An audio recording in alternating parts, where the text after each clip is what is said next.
Welcome, welcome, welcome, welcome back. Hello, everybody. Welcome back to my channel with me, Michelle. And hopefully, you are keeping well on your end and everything is going as you had planned and you're being kind and good to yourself. Today, I'd like to talk about something that I've been just mulling over for a while in just trying to understand a few things about how things shaped out in my own journey. And I'm sitting here today to share what those thoughts were. So bear with me. Today I'm going to be talking about, I guess, essentially 5 critical things that I have come to now understand to be the reason why I started to feel a sense of resentment sometimes for things that I had initially agreed I would be okay with. And I just wanted to come on and share because I think it's important in our relationships for us to understand what are those things that we could be doing that down the line might not really serve us well, and just to be mindful of them and be conscious of them while we go into our different relationships as well, and perhaps give us more insight into how we can be better at managing this dreadful thing that's called resentment. Most times relationships starts out meaning very well, because you come together and you want to share in an experience that is nurturing and good for the both of you, right? So the intentions are always good, and down the line just some things just seem to not click together very well. And I found this to be one of the key reasons why in some of my relationships, certainly I could take accountability for, being part and parcel to why the relationship didn't grow as well as I would have liked it to. Okay, so we're going to get stuck into it. I look forward to your engagements. If you've got any questions on the topic or anything else that you would like to share, please feel free to do so. I look forward to just having engagements with you as well as we grow and learn together. Okay, let's talk about the topic of resentment high level. So resentment really starts when you're starting to feel like you're not really heard or seen and really mostly valued in a relationship that you have. And I just want to unpack some of the reasons that I came up with, certainly to understand what are catalysts to resentment in a relationship, because no one starts a relationship wanting to feel resentful of someone who you've chosen you want to be in a good and nurturing relationship with.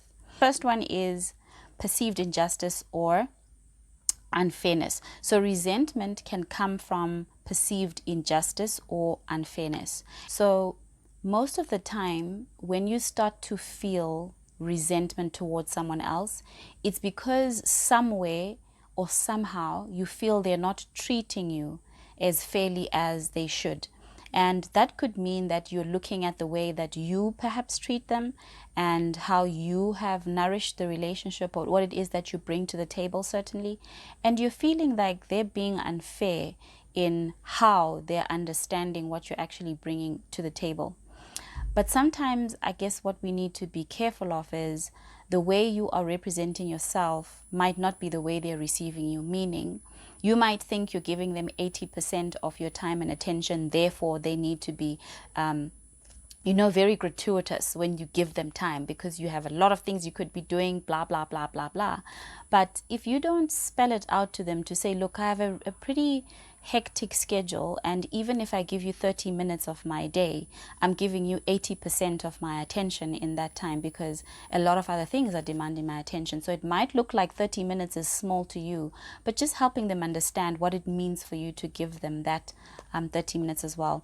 So perceived injustice, meaning that you think they should have treated you a particular way. And I guess the caution for me there was, did I actually communicate what would be a just way to treat me in said situation? And if I didn't, certainly then me feeling resentful is also not going to help the situation because they're still very pretty much unaware of what I would think would have been a better way to handle the situation, certainly in my own perceived notion of how they should have treated me.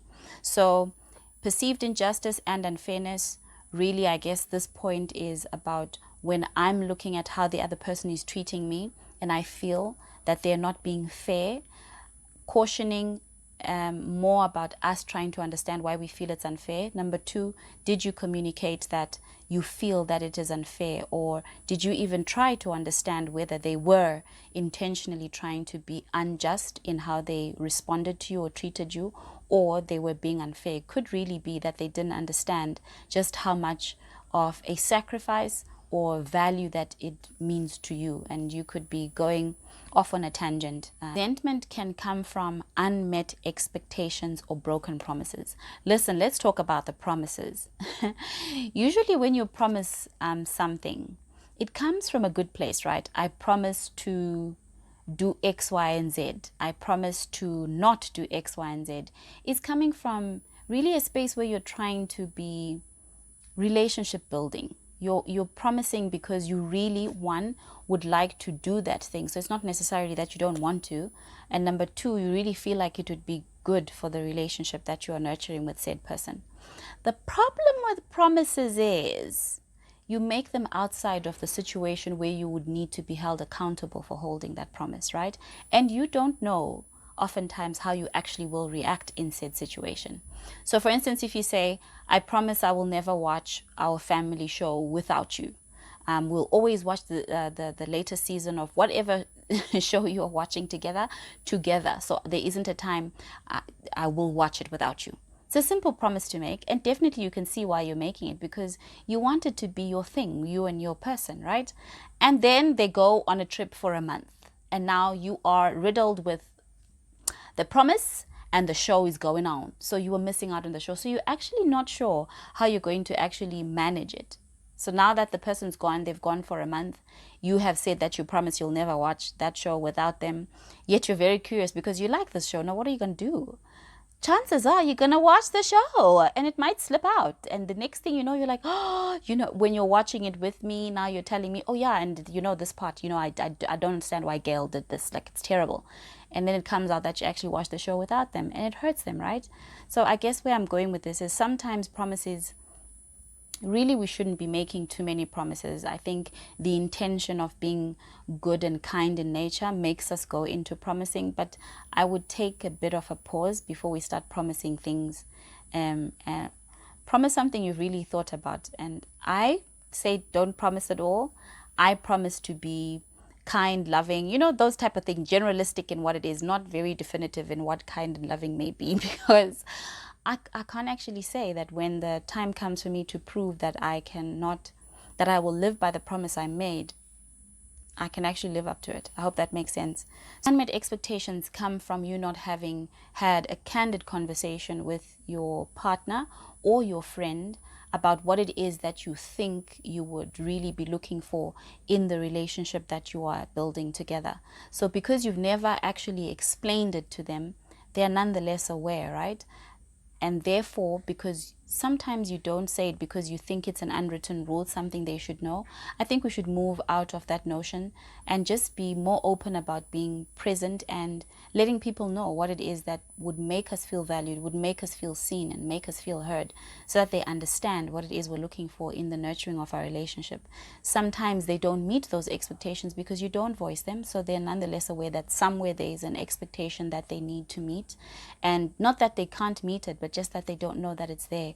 And you can start to feel resentful towards someone because you have an unmet expectation that sometimes you haven't actually communicated. So let's get comfortable with having those conversations to say, look, in a friendship, these are the type of things that I really value. You're just expressing what it is that you value. You're not necessarily giving them a guideline or almost like a checklist of who they need to be when around you, but you certainly are telling them what are the things that you would look to in this type of relationship.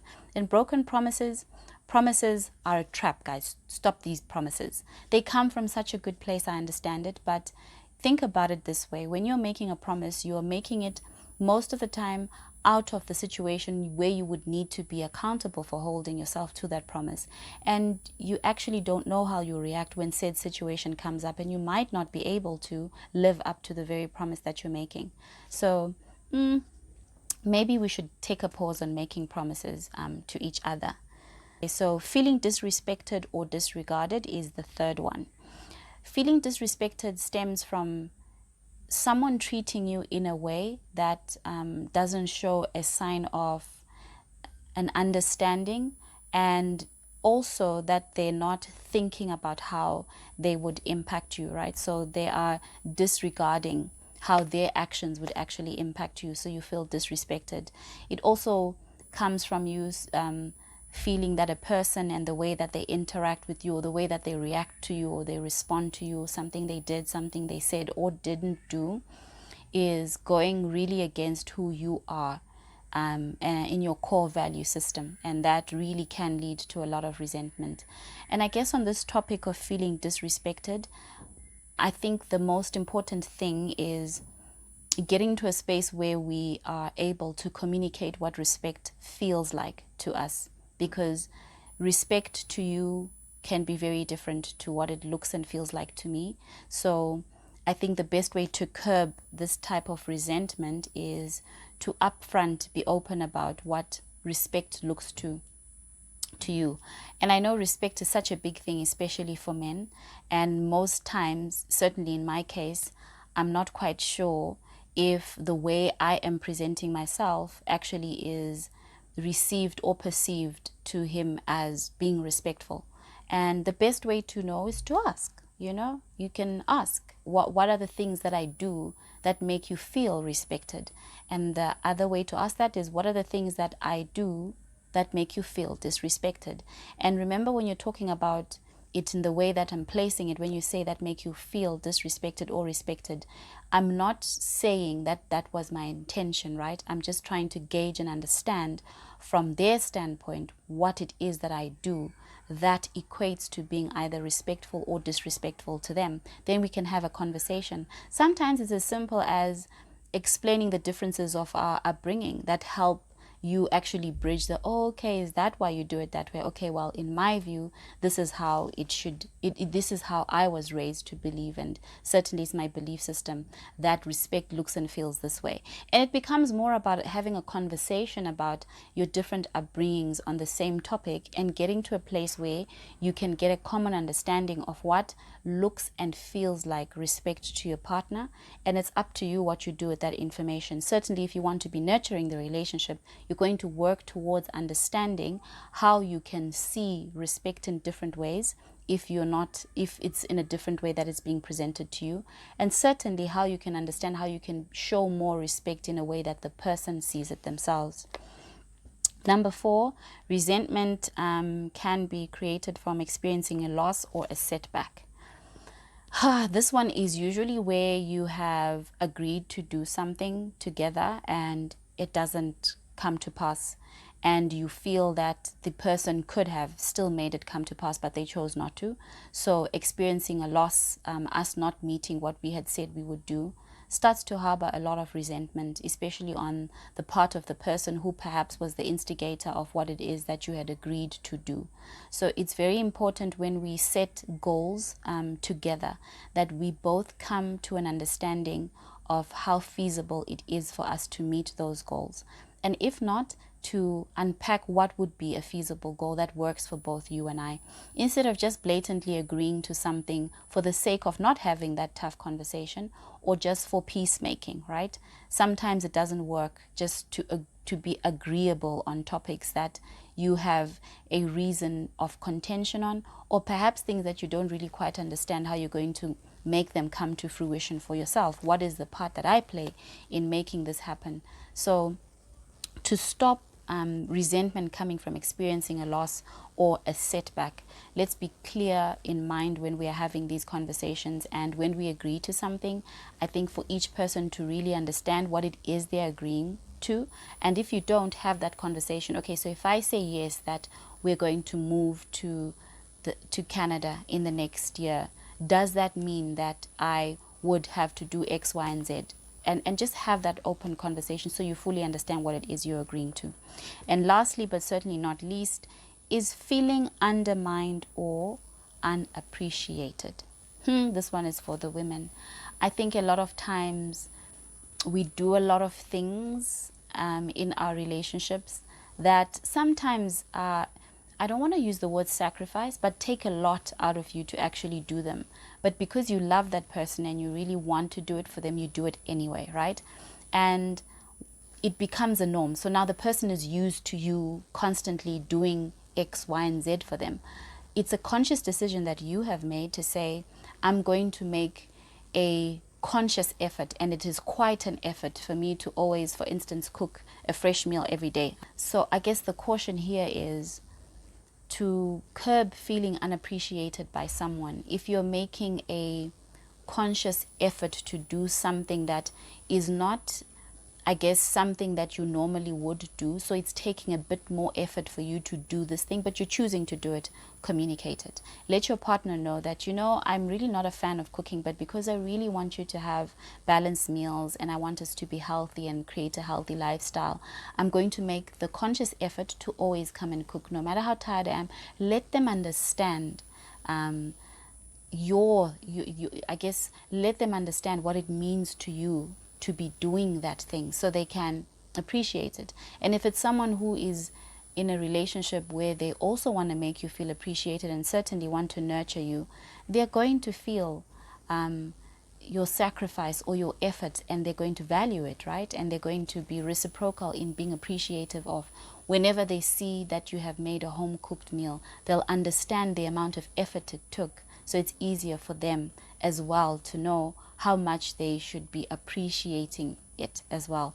So it's important for us to learn how to communicate when we're starting to feel like we are unappreciated, but more from a place of making the other party understand why that thing is valuable to you to gift to them, so they can understand where you're coming from.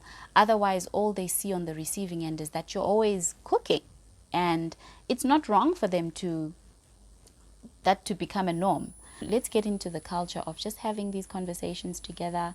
Let's curb resentment, because it just stems from us not having candid and open conversations in our relationships about things that matter, you know. Sharing with each other what effort and support it takes for me to do certain things, so the person I'm in a relationship with understands fully where I'm coming from as well. And certainly in a nurturing relationship, both of you want the other to feel loved and appreciated, and I would appreciate you more if you let me know just how much effort it takes for you to perhaps give me 30 minutes in your day, versus me just knowing that it's 30 minutes that I get in your day and not actually understanding that it takes a lot of effort for you to even find that pocket of 30 minutes to chat to me in your day. If I understand just how much effort it is, I certainly would feel even more grateful, because it shows me just how much you value me, and I'd certainly value that 30 minutes more than I ever did before understanding really what it takes for you to give me that 30 minutes. So yeah, that's what I wanted to talk about today. I hope it has given you some insight in one way or the other, and has encouraged you also just to look at some of the things that you could have not really communicated or left without actually communicating, that could be causing you cause for resentment. And also just to look at yourself and understand, how did I get to a space where I am feeling unappreciated? What is it that I'm feeling unappreciated for? And how well did I communicate this before it became a point of contention and I'm now resentful? Like to hear your thoughts on the matter, and I look forward to the next episode coming soon. For now, that's about it. Take care of yourselves, be kind to yourself, and I'll see you again in another episode. For now, it's bye-bye.